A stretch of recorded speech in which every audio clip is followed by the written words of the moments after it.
What is up, humans of the cardboard? Welcome back to Just Nuts, guys. Today I've got another discussion video for you. Today we're talking about Ancient Warriors. This is a really cool deck. It came out, I don't know, Ignition Assault, I want to say the beginning of 2020, if not like late 2019. I honestly can't remember exactly when. I think Ignition Assault was early 2020, but yeah, it's a really cool archetype, a very unique archetype in the way that it has like monsters that, like, yes, they synergize, but it's like they're all kind of over the place and not even necessarily in a bad way. So today I'm going to be talking about what Ancient Warriors have right now, what makes them solid right now, and what I'd like to see them get in the future as far as support goes. I know I don't like, they're fairly new and they've already gotten their multiple waves of support, so I don't know when I would expect to see new cards, but it's a really cool archetype. It seems to be pretty popular with fans, so you know, I think at some point Konami will give it support, and I'm going to talk about what I want should that come. So let's start off by going through some of the stuff the deck has. We'll go from main deck monsters to spells to traps to extra deck monster. Yeah, there's really only one extra deck monster that matters. But yeah, starting off with the main deck, this is where most of the deck really thrives, and it's the monsters. Starting off with like the starter cards, you have Masterful Sonmoo. He's really cool. He can send one card from your hand or field to the grave to add an Ancient Warriors monsters from deck to hand. You can either search an extender, or you could search, I guess no matter what, you're searching an extender, but it depends on the kind of extender you want in a given instance. But really nice effect because like a lot of your stuff wants to be sent anyway, so it's pretty solid. Also, if your other Ancient Warriors monster effect is activated, he can target a monster on the field and return it to the hand, or that your opponent controls, return it to the hand. And then all of the Ancient Warriors have like a little protection effect. It's nothing insane, but it could actually come up. So while you control another Ancient Warriors monster, your opponent can't target this card for attacks. So really cool. Just a handful of like solid effects that can actually get you pretty good, like to pretty good places. So he is definitely your best starter going first, monster-wise. Next up, you have Virtuous Liu Swan. Really cool card as well. Same effect where like you can't be targeted for attacks while you control another Ancient Warrior. But if your opponent controls more monsters than you do, you can send a card from your hand or field to the graveyard, special summon an Ancient Warrior straight from the deck. So same thing, but it needs to be going second because your opponent has to have a monster on the field. Also, when an attack is declared involving another Ancient Warriors card, you can draw one card. It's actually pretty nice. It means like he can't be attacked as long as you had another one. If your opponent even was attacking you, you're just drawing a card, which is really solid. So actually pretty nice to get solid value out of him. The better starter going second for sure, but still not the best. Maybe like it depends on kind of build, how many copies of this guy you want to play. Next up, we have Zugong. This is one of the better extenders because if he's added from hand by the effect of an Ancient Warriors card, he can special summon himself immediately. And also when a spell or trap is activated, you can send a face-up Ancient Warriors continuous spell or trap to the grave to negate it. And when a monster effect is activated while you control an Ancient Warriors Liu Swan, so specifically the last guy we looked at, you can send one face-up Ancient Warriors continuous spell or trap to the grave to negate the activation. So he is kind of disruption, but he's not the greatest disruption. He can come up. I feel like he comes up more so to negate spells and traps than he ever does to come up negating monsters, because you need exactly Liu Swan to really make that happen. But still, he's really important as an extender, big booty, and he offers spell and trap negation potentially as well. Moving on from there, we have Graceful Zugong, another cool card. Kind of a I don't even necessarily call him an extender, but if you can summon him out of the deck, he's actually really solid because he can target a continuous spell or trap, send it to the graveyard to add an Ancient Warrior spell or trap from deck to hand. If another Ancient Warriors monster's effect is activated, you could target an effect monster your opponent controls and negate it to the end of the turn. So again, a nice little bonus effect there where like if you can just activate something, any other Ancient Warriors monster effect, whether it's Dragon Lords or it's Lu Feng on your opponent's turn, you can trigger this guy to get an additional impermanence-esque effect, which can be very solid. So cool card again, but again, I don't think he's like a 3-of. I think he's like more of a utility card for when the situation really applies for him. Then we get to this guy. This guy, I think, is the most recent support for them. He's really good. So he's a beast warrior, level 28, 22. So he's one of your big boys. He must be special summoned from hand by controlling the highest attack Ancient Warriors monster on the field. That is not a problem because as long as your opponent isn't playing Ancient Warriors, you should be able to have the highest Ancient Warriors monster on the field pretty easily. So he jumps out of the hand pretty easily that way. And once per turn during the main phase, quick effect, so either player's main phase, you can just destroy the face-up monster your opponent controls with the highest attack. That is non-targeting, by the way, so that plays around certain protection, but also really nice that you know, quick pop. I mean, it's just a Trident for monsters, pretty much. You are locked out of monster figures except for Ancient Warriors for the rest of the turn, but that's not really a big deal because all we're really activating is Ancient Warriors. And once per turn during the end phase, if your opponent controls a monster with the highest attack on the field, you give control of this card to your opponent. So just be careful that can potentially backfire. Maybe if you throw all your interruptions out a little bit early and your opponent's just able to make something that's, I don't know, 3,000, maybe make an access code, not even try to pop anything and just let your Liu Fang like switch control and have both at their disposal. That could be a potential play. Just keep that in mind. Then we get to some like utility cards. So like what's really cool is that like a lot of these bigger monsters almost just feel like individual searchable like Pancratops-esque monsters, right? You have Guanyun. I'm going to speed up real quick. He's kind of like Cyber Dragon with higher upside. If your opponent just has a monster, he can summon himself from the hand. And if your opponent controls more monsters than you do, he can just target a monster your opponent controls and destroy it. Just once per turn, just pop a card for free. So really, really solid.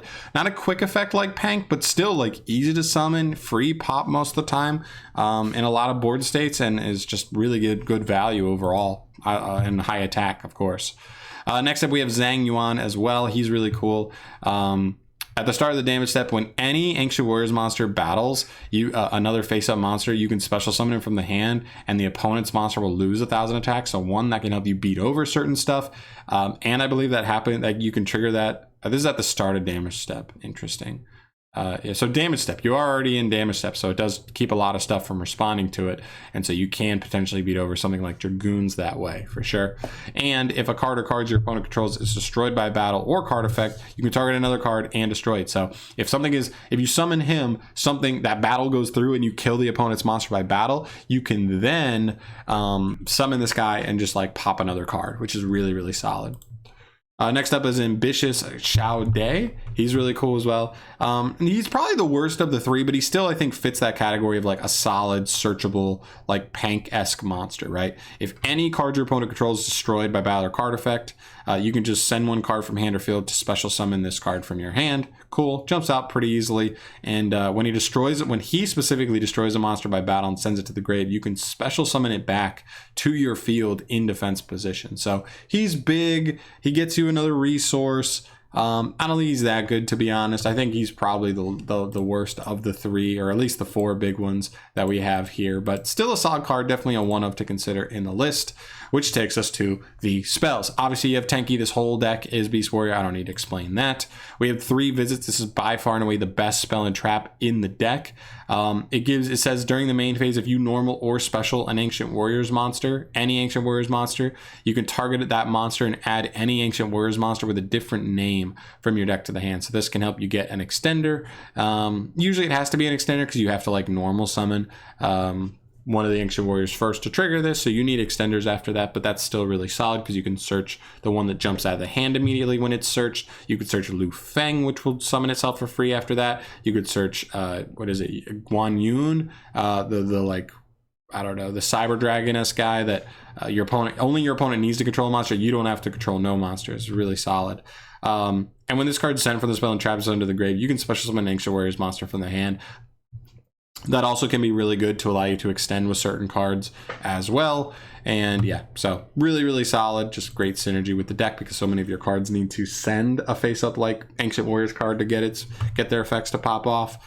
Which takes us to the next spell, which is solid. This card isn't too crazy. The main thing that it does is it allows you to, if you have 2 or more Ancient Warriors monsters with different attributes, you can just declare an attribute and your opponent can't activate the effects of monsters they currently control with that attribute.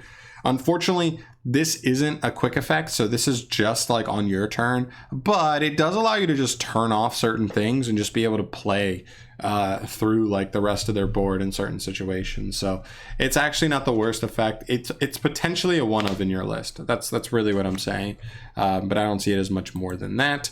You also have East by South Winds, another potential one of here. This card's kind of crazy. It does kind of a lot here. So once per turn during your main phase, toss a coin. If the result is heads, send this card to the grave. If this card is sent from the spell and traps into the graveyard, you can activate this effect. Your opponent cannot activate cards or effects in response to the activation of your Ancient Warriors. Also, until the end of the turn, all Ancient Warrior effect monsters you currently control gain this effect. When this card declares an attack, destroy one card your opponent controls. So both of those are very, very powerful effects. The first one just says your opponent can't respond to any Ancient Warrior monster effects. Crazy. Actually, card effects. Any of them, which is insanely powerful. And the second one is you just go battle phase, deal a bunch of damage, and while you're doing it, clear the entire field, back row, whatever. That's actually really, really strong. So this card, I think, is a little more of a one of in the deck. But yeah, like the deck already sends this to grave really easily, so you don't even need that heads or tails flip to like really send it to grave, because you have ways to send it through your engine anyway. But still a really, really powerful card in the right situation. Which takes us to the last card, and by far and away the best card in the entire deck. We've only really seen this card abused in Tri-Brigade as of late, as far as the metagame goes, but this card is so insane in this deck specifically. This card takes any 2-piece warriors, including a wind Ancient Warrior, so that's pretty easy. Like most of your best starters are wind or extenders. So all Ancient Warriors monsters you currently control gain 500 attack and defense. That includes himself, but that also includes anything else. So even your big ones get even bigger. That's actually really nice. Second effect, if this card is link summoned, you can add an Ancient Warriors card from deck to hand, not monster, not spell or trap, any Ancient Warriors card that is just a free +1 on summon. And as a quick effect, we all know this one. This is the main effect that you see in Tri-Brigade. You can just send any card from hand or field to grave, the target of face-up card your opponent controls, and return it to the hand. So it's a really, really cool card. It is a walking compulse every turn. He is a free search on summon, and he buffs all your stuff, which your deck does get pretty battle phase reliant in a lot of situations. So really, really insane card. This is by far and away the best card in the deck, hands down. And the last thing I want to throw out there is Eldlitch, because I don't know if you've realized this, but Cursed Outland, continuous spell that also gives you value when it's sent to the grave.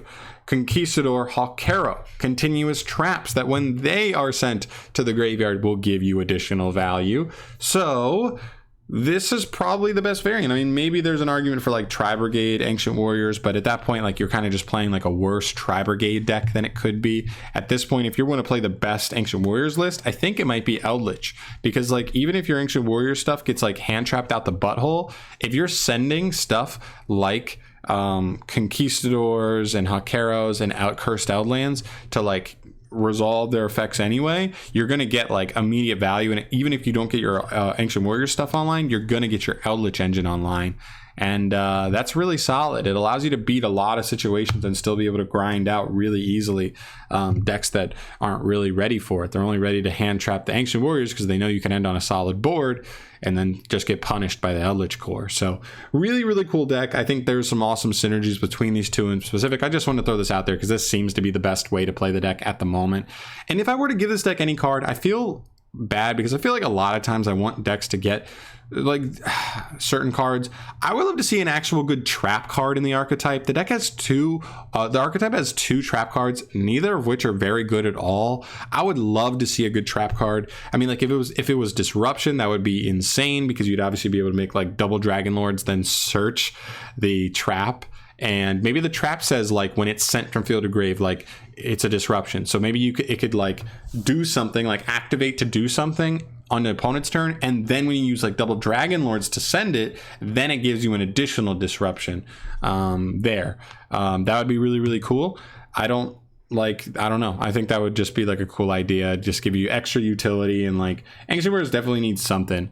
I don't know. Like I think they're solid. They really are. But like it's a deck that does play a couple bricks just inherently, like just because like for the deck to have like actually get you value, you want to play those bricks to be able to search them out for when they are really good. But yeah, I don't know. I think the deck's really cool. I definitely plan on messing around a little bit with the Eldlitch variant, seeing what I can do with that, because I think it's just like right up my alley stylistically. You just have like a single powerful engine, like 1 card, 2 card combos, and then you also have like the Eldlitch engine to fall back on.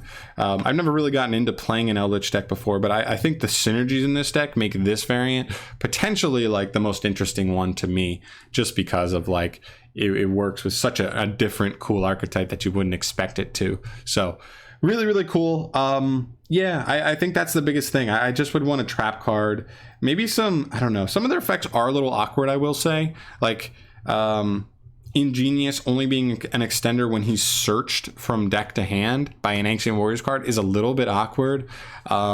But I don't know, like I feel like I'm just nitpicking at that point. Like maybe they could get a search card of their own that's like a little bit neater than needing to normal summon an Ancient Warrior to make it happen. So maybe that would be nice, but I don't think it's bad. We already have Tenki, we already have that card, and Tenki's also continuous, which I didn't even mention earlier, because like it fuels your deck as is. So really, really cool stuff. I think it's really cool. I want to hear what you guys think though. Where do you think Ancient Warriors are, and what would you want them to get if they could get any, let's say 1 card, maybe 2, if you think it needs to be 2 cards. Like, let me know what 1 thing or 2 things you think like the deck would need more than anything to really take that next step, because right now it feels like it's kind of undervalued, but we know it can be powerful. We've seen these Ancient Warrior like lists top, and they're always combined with something, but still as an engine to combine with stuff, it seems to do pretty well. So I don't know. What do you guys want to see there? I'm very curious to hear your thoughts there, but that's going to do it for me here. Thank you so much for watching. As always, guys, subscribe to the channel if you want to see more stuff from me in the future. And I will catch you in the next one. Peace.